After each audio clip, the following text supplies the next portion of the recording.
ಶ್ರೀ ಕ್ಷೇತ್ರ ಇಡಗುಂಜಿಗೆ ಆಗಮಿಸುವ ಭಕ್ತರಿಗೆ ಉಂಟಾಗುವ ಸಮಸ್ಯೆ ಕುರಿತು ಜಯ ಕರ್ನಾಟಕ ಸಂಘಟನೆಯ ಮನವಿಗೆ ಸ್ಪಂದಿಸಿ ಸಾರಿಗೆ ಇಲಾಖೆ ಅಧಿಕಾರಿಗಳು ಸಮಸ್ಯೆ ಬಗೆಹರಿಸಿರುವುದಕ್ಕೆ ಸಂಘಟನೆಯ ಜಿಲ್ಲಾ ಉಪಾಧ್ಯಕ್ಷ ಪ್ರದೀಪ್ ಶೆಟ್ಟಿ ಅಭಿನಂದಿಸಿದ್ದಾರೆ.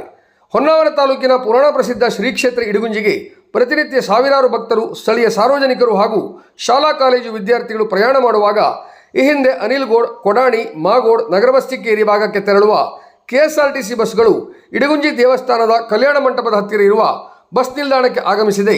500 ಮೀಟರ್ ದೂರದಲ್ಲಿರುವ ಬೈಲಾರ್ ಕ್ರಾಸ್ನಲ್ಲಿ ಯಾವುದೇ ತಂಗುದಾಣ ಇಲ್ಲದ ನಿರ್ಜನ ಪ್ರದೇಶದಲ್ಲಿ ಪ್ರಯಾಣಿಕರನ್ನು ಇಳಿಸಿ ಹೋಗುತ್ತಿದ್ದರು.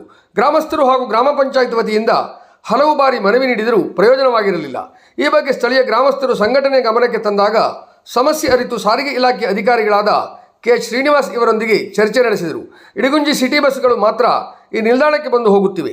ಉಳಿದೆಲ್ಲ ಕೆಎಸ್ಆರ್ಟಿಸಿ ಬಸ್ಗಳು ಪ್ರಯಾಣಿಕರಿಗೆ ಯಾವುದೇ ತಂಗುದಾಣ ಅಥವಾ ರಾತ್ರಿ ವೇಳೆಯಲ್ಲಿ ಸರಿಯಾದ ವಿದ್ಯುತ್ ಸಂಪರ್ಕ ಇಲ್ಲದ ನಿರ್ಜನ ಮತ್ತು ಅಸುರಕ್ಷಿತ ಪ್ರದೇಶದಲ್ಲಿ ವಯೋವೃದ್ಧರಿಗೆ, ಶಾಲಾ ವಿದ್ಯಾರ್ಥಿಗಳಿಗೆ, ವಿಕಲಚೇತನರಿಗೆ ಉಂಟಾಗುವ ಸಮಸ್ಯೆ ಕುರಿತು ವಿವರಿಸಿದಾಗ ಕೂಡಲೇ ಸಮಸ್ಯೆಗೆ ಸ್ಪಂದಿಸಿ ಈ ಹಿಂದಿನಂತೆಯೇ ಬಸ್ ಸಂಚರಿಸುವಂತೆ ಆದೇಶ ಮಾಡಿದ್ದಾರೆ.